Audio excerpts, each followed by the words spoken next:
Дарангуйлагч засгийн газар Оросын холбооны улсын нөлөө Монгол улсын иргэдийн амьдралд хэрхэн нөлөөлдгийг биднэрт хэрхэн дарангуйлал үзүүлдэг өнгөрсөн олон жилийн хугацаанд бид сануулж ирсэн.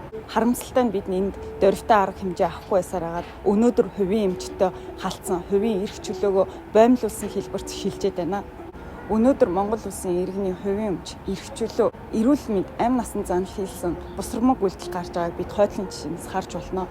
Гутлын цэг түүцнээс эхэлсэн түрэмгийлэл, хулгай дээрэм өнөөдөр иргэний хувийн өмч рүү халтаж баригдаж буй байшингийн нураах хэмжээнд хүртлээ бусрамг бас балмад болжээ.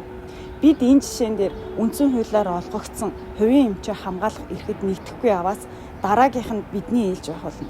Бидний өмчөд дур зоргоороо авирлан нэг л өдөр дээрэмдэхээр ажиллаж буй төр засгийг бид харж байна. Дараагийнх нь таны хашаа, таны машин, таны өмч байх болно. Бид өнөөдөр энэ дарангуйллыг зогсооход үндсэн хуулиар олгогдсон эрхээ хамгаалахад нэгдэх хэрэгтэй.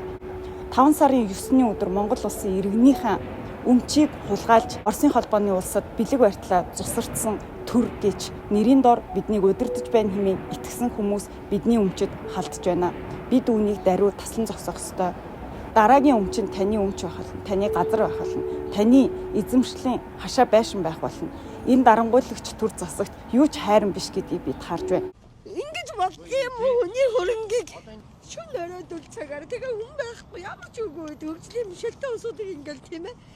Би ч надад хамаарл нөгөө хаяа тийм сэтгэл төрөхгүй үнэхээр сэтгэл өвдөд ирж байгаа шүү дээ. Арай гомдмор хэвчээ ямар ч хүн харсан. Бараг тэгээд талдаа 50-аас их хувийг ингээд нураацсан байдалтай байж байна. Чи хүний өмч хөрөнгө рүү ингээд ийм амар ёс зүй буугаар халдаад одоо зүгээр тийм Нямбатар гэдэг хүний гарын үсгтэй Нямбатар гэдэг хүний зүгээр ийм юугаар цаасаар тий ямар захирамж байхгүйгээр ингэж нурааж болдгийм үү хүмүүсээ. 5 сарын 9-ний өдөр Монгол улсынхаа иргэдийн хувийн өмчөд халдаж амь нас эрүүл мэндэд занал хийхдээ бид уруудан доройтсон юм байна. Ийм болтлоо Монгол улсын засгийн газар төрийн эрхийг барьж буй гих нэрийн дор хүмүүс Оросын холбооны улсад цусарддаг болжээ. Бид дарангуйлалд үгүй гэж хэлэх хэрэгтэй. Бид дарангуйллыг таслан зогсоох хэрэгтэй. Үгүй яваас дараагийн ээлжийнх нь бид байх болно.